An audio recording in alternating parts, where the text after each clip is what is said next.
and we get down to tort reform. Tort reform, this environment that I practice in makes me practice as a physician very defensively. Half the time I spend taking care of the patient, the other half the time I spend taking care of my chart. A common phrase I tell a patient when they ask, why do you need this extra test, is I have to make my chart look pretty. And that's the truth. If you have a bad outcome, that's no fault of the surgeon or the anesthesiologist, this chart better be ready and prepared to defend myself against this. It's not that we did anything wrong, it's just that you happen to be one of those unlucky folks that had a bad outcome.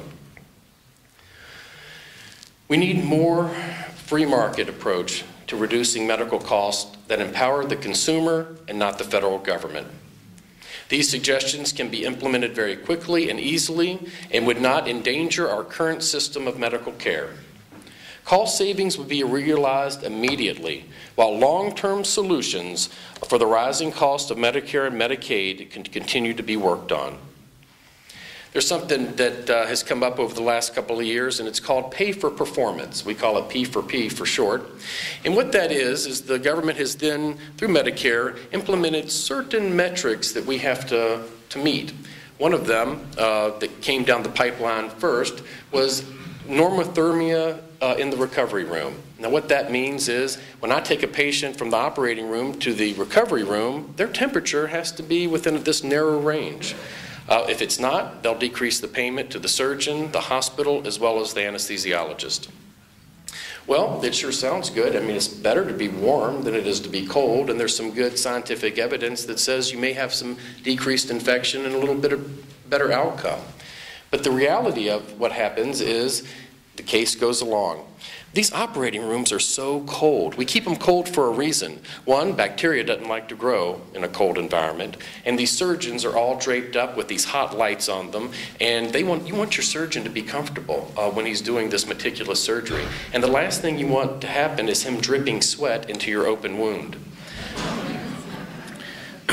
The anesthetics that I give all lower blood pressure. And how do they do this? They cause the arteries and veins to dilate, and you kind of become flush. And just me giving anesthesia causes you to become cold. You add that with a cold room, and we're in a situation I can guarantee you're going to be cold at the end of the case. Now, we do aggressive things. We warm the fluids. We put a bear hunger. This is forced warm air over you. We try to do as much as we can to keep you warm, but your temperature is going to drop. The end of the case comes, and we notice you're about a half a degree or a degree too low for us to take you to the recovery room because we're going to be, our money is going to be taken away from us. We've done a great surgery. You've had a great anesthetic. You're going to have a wonderful outcome, but darn it, we were half a degree off. So what does human nature do? We slow down.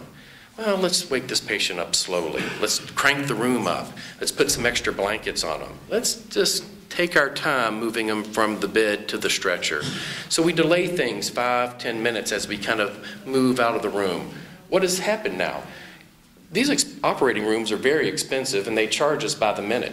So that cost, now multiplied by millions of surgeries done over the country, costs have gone up just by this one do-good type of thing the government has given us. It has also made us inefficient, and we cannot get as many surgeries done during the day because we've slowed down to get our patient's temperature.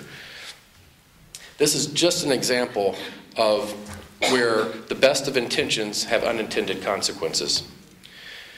So what do we do about this? I know a lot of you are involved with calling, faxing, writing your representatives. You've got to continue to do that. But what can we do as individuals? I think we also need to work on electing officials that will address these problems and not just talk about them. We need to quit sending lawyers to Washington that become career politicians.